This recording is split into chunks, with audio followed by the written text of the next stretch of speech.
What's up, guys? I'm A-Tag Man coming to you here this wonderful afternoon, and I'm going to be showcasing Wave of Force. The wizard skill, basically, it creates this big wave of force, for lack of a better word, that knocks enemies back, slows their movement for 50%, and does 205% weapon damage.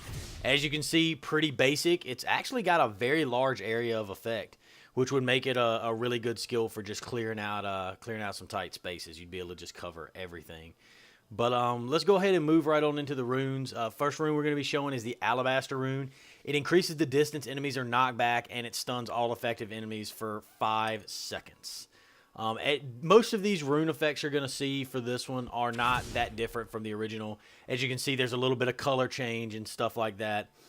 This basically right here would be good for higher difficulties where you're not necessarily intending to deal a lot of damage. You just want to knock them back.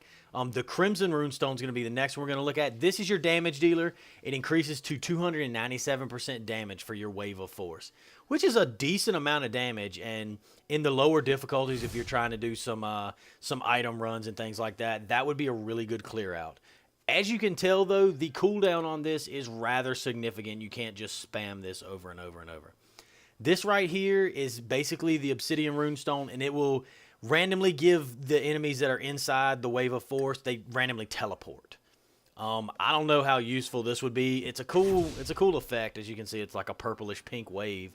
But as far as them teleporting, I don't know if they could teleport closer or if they teleport farther away. It's hard to determine with this little preview I have. The Indigo Runestone, it gives 100% chance to cause a smaller wave of force on enemies. So it's almost like it can chain.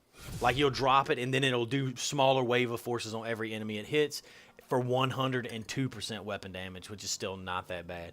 The last one is the Golden Runestone. It reduces your casting cost to 11 and the cooldown to 8 seconds. So 8 seconds is a pretty hefty cut down on your cooldown timer. So, I mean, you know, it would be very helpful, especially if you're looking to spam something like that to keep guys off of you. But anyway, guys, I appreciate you watching. I hope you had as much fun watching this as I did making it. If you have any skills you'd like to see, please leave a comment below. And once again, thank you for watching.